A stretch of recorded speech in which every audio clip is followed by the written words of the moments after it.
अब तक की कहानी में आप लोगों ने सुन लिया था कि जिया रेयांश के साथ आराम से सो चुकी थी। वैसे उसे तो काफ़ी प्रॉब्लम हो रही थी रेयांश के साथ यूँ चिपक कर उनके करीब रहकर सोने में, लेकिन फिर भी वो काफ़ी ज़्यादा थकान में थी और रेयांश के प्यार से सहलाने की वजह से थोड़ी देर में उसको नींद आ जाती है। लगभग रात के 2 बज चुके थे। रेयांश की नींद तो अभी भी उनकी आंखों में दूर दूर तक कहीं नजर नहीं आ रही थी, क्योंकि उनकी नज़र तो जिया पर टिकी हुई थी। वो जिया के चेहरे की तरफ देखते हुए कहते हैं, तुम कंट्रोल करने लगे हो मुझे। I tried so hard to hate you, but you are quite interesting यार। और ये बोलते हुए वो अपने फिंगर टिप को धीरे धीरे जिया के चेहरे पर रख रहे थे, लेकिन बार बार जिया के चेहरे पर वो चोट रेयांश को अंदर तक गुस्सा दिला दे रहा था। अभी रेयांश जिया की तरफ देख ही रहे थे कि तभी अचानक से उनके डोर पर बहुत धीरे धीरे कोई नॉक करता है। रेयांश जिया के हाथों को अपने ऊपर से हटा करके उसे प्रॉपरली ब्लैंकेट में कवर करते हुए डोर के पास आ जाते हैं और दरवाज़ा खोलते हुए वो बाहर की तरफ देखते हैं, जहाँ वेदिका लूसीफर को संभालने की बहुत कोशिश कर रही थी, लेकिन लूसीफर बार बार इधर उधर छलांग लगाया जा रहा था। वेदिका रेयांश से कहती है, भाई इसको लेकर तो मैं नहीं सो पाऊंगी, बहुत बदमाशी करता है ये। रेयांश तुरंत ही मुस्कुरा करके लूसीफर को अपनी गोद में उठाते हुए कहते हैं, मेरे बिना इतना टाइम तक रह गया काफ़ी है। और ये बोलकर वो उसे अपने सीने से लगाते हुए वेदिका की तरफ देखते हैं और फिर उन्हें जिया की कही हुई कुछ बात याद आती है। वेदिका भी वहां से जा पाती कि तभी रेयांश उसको रोकते हुए कहते हैं, अच्छा सुनो, हम रक्षाबंधन सेलिब्रेट नहीं कर पाए थे। वासना इस बात से थोड़ा परेशान थी और मैं उसे टाइम भी नहीं दे पाता हूँ, तो ऑब्वियस सी बात है, एक काम करो, वासना को इन्फॉर्म कर देना कि कल हम रक्षाबंधन सेलिब्रेट करने वाले हैं। वेदिका खुश होते हुए कहती है, अरे वाह क्या बात है, एक्स्ट्रा पैसे खर्च करने का मन कर रहा है। रेयांश कहते हैं, तुम ही लोगों के लिए तो कमाता हूँ, चलो जाओ सो जाओ। और ये बोलकर वह दरवाज़ा बंद कर देते हैं। लूसीफर जो रेयांश की गोद में आते ही पूरी तरह से रिलैक्स्ड हो गया था।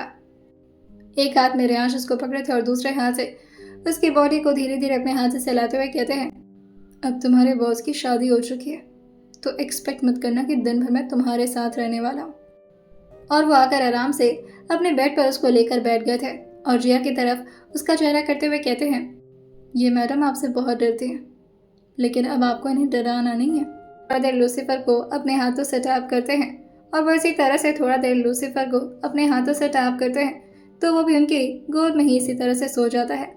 रेयांश भी अपनी आंखों को बंद कर लेते और बेड के सिरहाने से टिक करके उन्हें भी नींद आ जाती है। जैसे ही सुबह के लगभग 5 बजे थे, जिया तुरंत ही अपनी आंखें खोल देती है। जिया को सुबह उठने की आदत थी और फिर उसे अचानक ही याद आता है कि वो तो अपने घर पर आ गई है। और अपने घर के बारे में सोचते ही जिया की रूह कांप जाया करती थी। वो झटके से उठती है और अपनी आंखें खोलती है। वो जैसे अपनी आंखें मलती, आस पास उसे कोई नजर नहीं आता है, लेकिन तभी उसकी नज़र अपने ठीक बगल में जाती है, जहां लूसीफर अभी भी सो रहा था। रेयांश अपने एक्सरसाइज करने के लिए निकल गए थे, लेकिन लूसीफर को वो वहीं पर छोड़ दिए थे। शायद वो भूल चुके थे कि जिया का लूसीफर से बिल्कुल नहीं बनता और जिया की तो हालत खराब हो जाती है लूसीफर को देख करके। अब बेचारी जिया जो तुरंत ही बेड से उठने की कोशिश करती है, लेकिन जैसे उसने अपना ब्लैंकेट हटाया था, लूसीफर की भी नींद खुल जाती है। वो झटके से अपने चेहरे को उठाकर जिया की तरफ देखने लगता है। अब जिया का सांस लेना मुश्किल हो रहा था और वो इधर उधर रेयांश को ढूंढते हुए धीरे से कहती है, रेयांश सर, रेयांश सर, कोई है यहाँ पर प्लीज। वो इधर उधर अपने चेहरे को घुमा भी नहीं रही थी, वो बस एक जगह स्टैचू बन करके देखे जा रही थी कि तभी रेयांश जो बाहर से अंदर की तरफ आ रहे थे, उनकी बॉडी पे अभी कुछ स्वेट के बूंदे थी, जैसे वो एक्सरसाइज करके बाहर से आ रहे हों। रेयांश की नज़र सबसे पहले जिया पर जाती है, जो कि उठकर स्टैचू की तरफ बैठी हुई थी और उसको देखकर कहते हैं, उठ गए आप, होप सो अच्छी नींद आई होगी तुम्हें। और ये बोलकर वो पीछे मुड़ते हुए अपने आप को मिरर में देखने लगते हैं, लेकिन जिया जो उन्हें मिरर के रिफ्लेक्शन से दिख रही थी और उसकी हालत देख करके वो जिया की तरफ मुड़ते हुए कहते हैं, क्या हुआ, बोलो कुछ। जिया जो अपनी आंखों से ही बगल की तरफ इशारा करते हुए कहती है, इसको हटाइए, मुझे घूर रहा है, ये क्या कर रहे हैं आप, इसको क्यों लिटा दिया मेरे बगल में। वो काफी धीरे धीरे अपने मुंह को दबाते हुए ये बात बोल रही थी। लूसीफर को जिया को देखकर काफी मजा आता है और वो चुपचाप धीरे धीरे आगे बढ़ते हुए जिया के गोद में आकर बैठ जाता है। अब जिया का हाथ पांव पूरी तरह से सुन्न पड़ चुका था।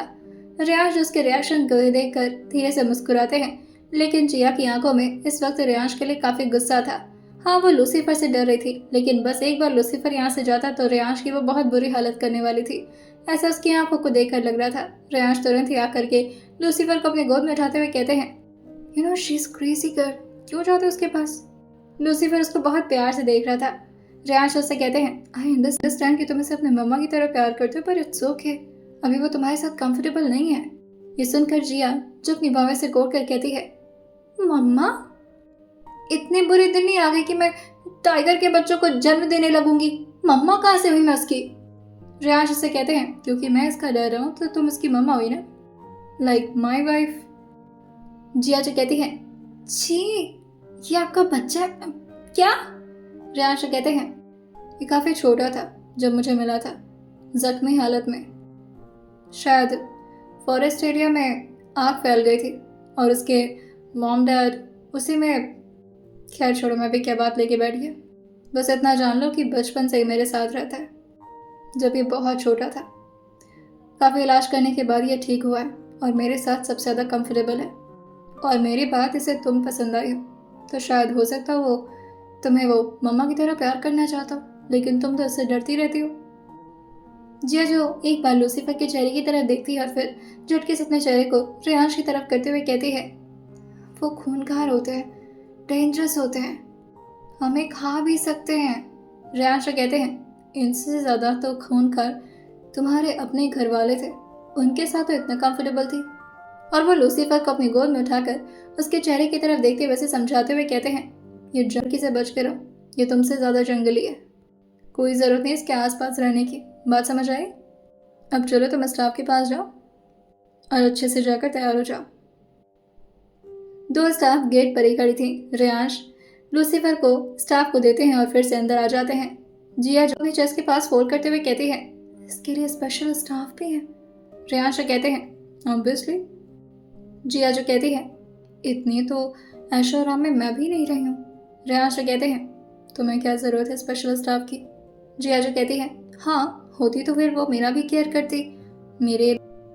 रेयांश उसकी गाल पर टैप करते हुए कहते हैं, तुम्हारे हस्बैंड जी हैं तुम्हारा केयर करने के लिए, और किसी को ज़रूरत नहीं है तुम्हारा केयर करने का, और किसी को हक भी नहीं देने वाला तुम्हारे हस्बैंड कि कोई और तुम्हारी केयर करे, तुम्हारी परवाह करे। जिया ये सुन करके हल्का सा ब्लश करती है, लेकिन फिर वो अपने चेहरे को छुपाते हुए कहती है, मुझे नहाना है। और वह हिम्मत करते हुए खड़ी होती है। अभी भी उसके राइट पैर में काफ़ी तकलीफ थी, लेकिन वो जैसे तैसे करके सपोर्ट लेकर खड़ी हो गई थी। वही रेयांश तुरंत ही उसको गोद में उठाते हुए कहते हैं, डोंट वरी, मैं हेल्प करता हूँ तुम्हारी नहाने में। जिया जो कहती है, कोई ज़रूरत नहीं है उसकी, मैं खुद से हैंडल कर लूँगी। रेयांश अभी उसको बाथरूम के ठीक बाहर लाकर खड़ा कर दिए थे और वो जिया को इस तरह से अनकंफर्टेबल होता देखकर कहते हैं, कोई भी प्रॉब्लम हुई तो बता देना और डोर खुला रखना। जिया जो कहती है, अच्छा, ताकि आप जब मन चाहे तब घुस आए अंदर। रेयांश उससे कहते हैं, तुम्हें क्या लगता है मैं चोरी छुपे तुम्हें देखने के लिए डोर खोलने की बात कर रहा हूँ? अगर मान लो तुम अंदर गिर गई तो? जिया जो कहती है, सब समझ में आ रहा है मुझे, कोई ज़रूरत नहीं है, और मैं कोई दूध पीती बच्ची नहीं हूँ, खुद को संभाल लूँगी।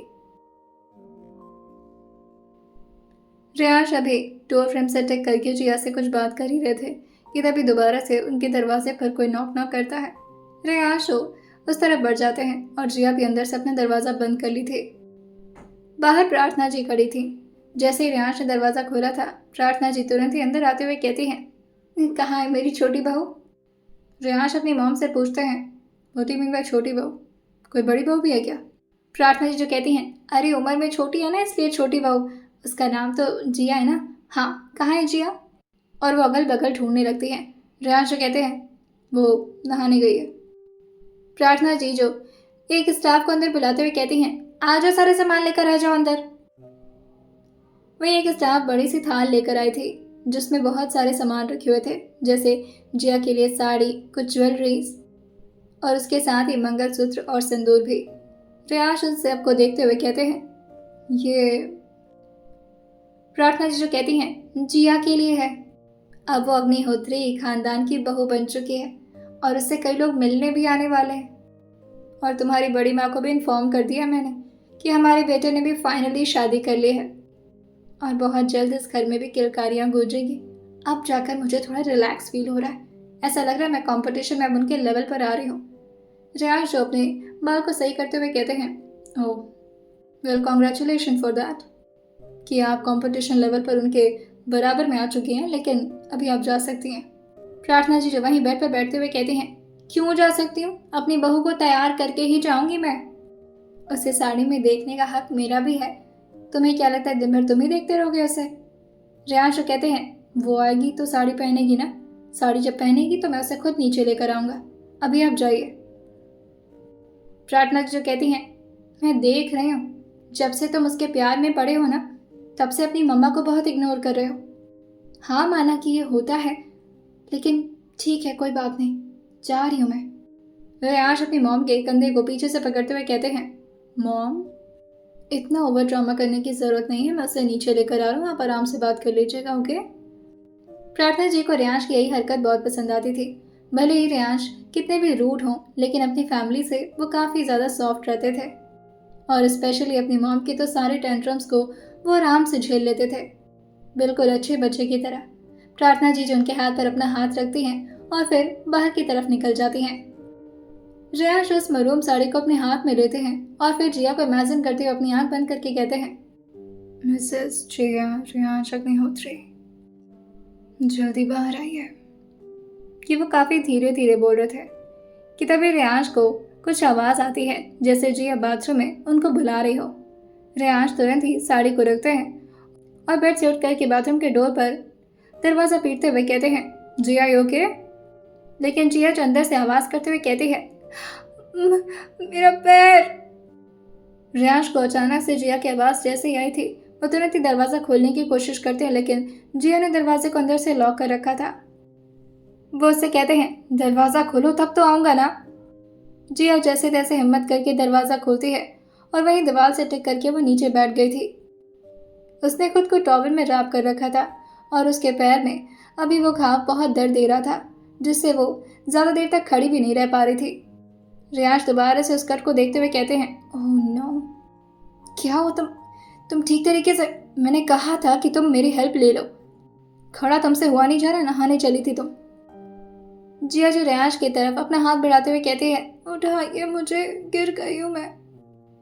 रियांश उसको अपनी गोद में उठाते हैं और रियांश ने जिया को अपने हाथों में ग्रैब करके उठाया था। जिया की ठंडी ठंडी बॉडी रियांश को कुछ अलग ही इशारा कर रही थी, लेकिन वो अपने इंटेंशन को साइड में करते हुए जिया को आराम से बेड पर लेटाते हैं और उससे कहते हैं, मुझे लगता है कि इसके लिए तुम्हें कुछ ट्रीटमेंट की ज़रूरत पड़ेगी, मैं इन्फॉर्म करता हूँ डॉक्टर को। जिया जो कहती है, छोट तो छोटी सी है ना, इतनी प्रॉब्लम नहीं हो रही है, बस दर्द हो रहा है।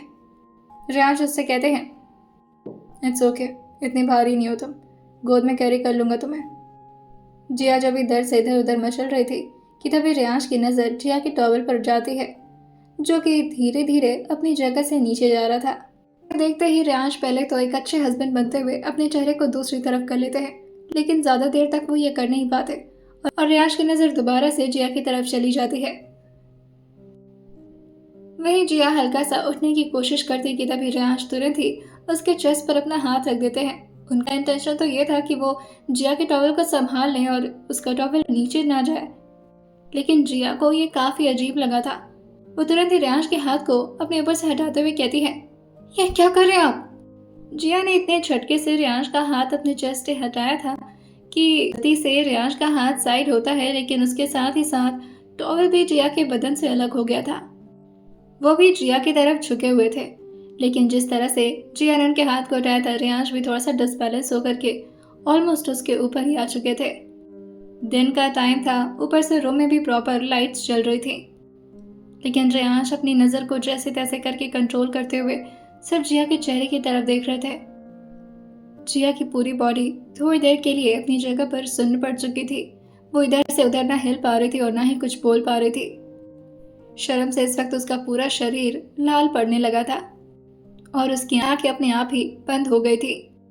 थोड़ी देर की तो रियांश को भी समझ नहीं आता कि वो क्या करे, लेकिन फिर वो तुरंत ही टॉवल को अपने हाथ में लेते हुए प्रॉपरली उसे कवर करते हुए कहते हैं, मॉम ने तुम्हारे लिए कपड़े भिजवाए, तुम बेसिक कपड़े पहन लो, साड़ी पहनाने में मैं हेल्प कर दूंगा। और ये बोलते हुए वो अपनी सांस को संभालते हुए खड़े हो गए थे। उनकी सांस और उनके दिल की धड़कन की रफ्तार काफी बढ़ गई थी, जिसे वो चाहकर भी जिया से छुपा नहीं पा रहे थे। वो तुरंत ही बालकनी साइड एरिया में आ गए थे, जिया खुद को कपड़ों से कवर कर सके। जैसे ही रेयांश बाहर गए थे, जिया धीरे से अपनी आंखें खोलती है और साइड की तरफ देखती है जहां पर रेयांश बालकनी में खड़े थे। उन्होंने अपने चेहरे को भी दूसरी तरफ कर रखा था। जिया हिम्मत करके खड़ी होती है और धीरे धीरे करके कपड़े पहनना शुरू करती है। वहीं धीरे धीरे जिया, जो अपने हाथों से साड़ी लपेट रही थी, लेकिन उसके बॉडी में काफी पेन था और उसके साथ ही उसके पैर में भी। बाहर से रेयांश जो आवाज लगाते हुए जिया से पूछते हैं, आ सकता हूं मैं अंदर?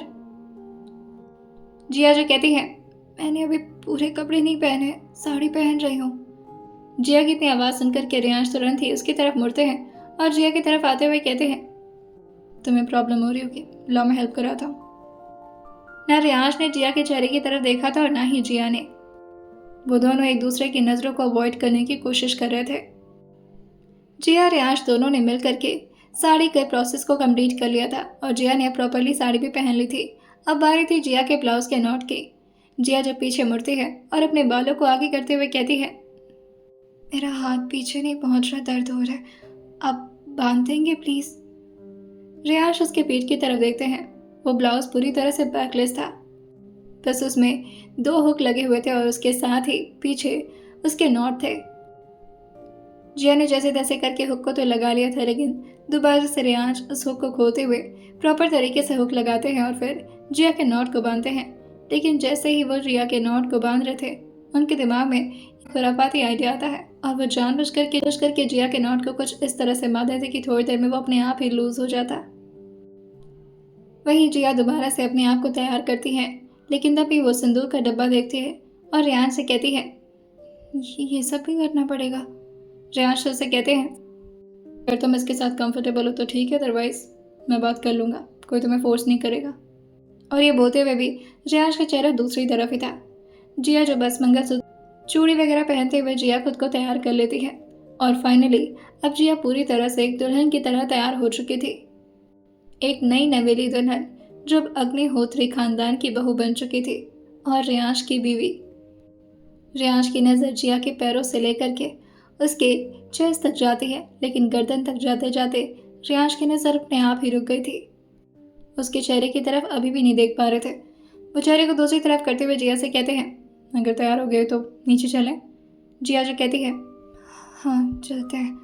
जिया भी एक कदम बढ़ाती है, लेकिन तभी रेयांश उससे कहते हैं, पैरों में तकलीफ है तुम्हारे, मेरे गोद। लेकिन जिया तुरंत ही रेयांश से कहती है, नहीं उसकी ज़रूरत नहीं है, मैं चल लूँगी खुद से। लेकिन तभी रेयांश उसके सामने आते हुए कहते हैं, मैंने कहा ना चलो। जैसे रेयांश ने दोबारा से जिया को गोद में उठाया था, जिया की धड़कन फिर से बढ़ जाती है और रेयांश का भी कुछ यही हाल था, बस वो इस बात को जाहिर नहीं कर रहे थे। प्राण ने तो बाहर पूरी सेटअप बना रखी थी।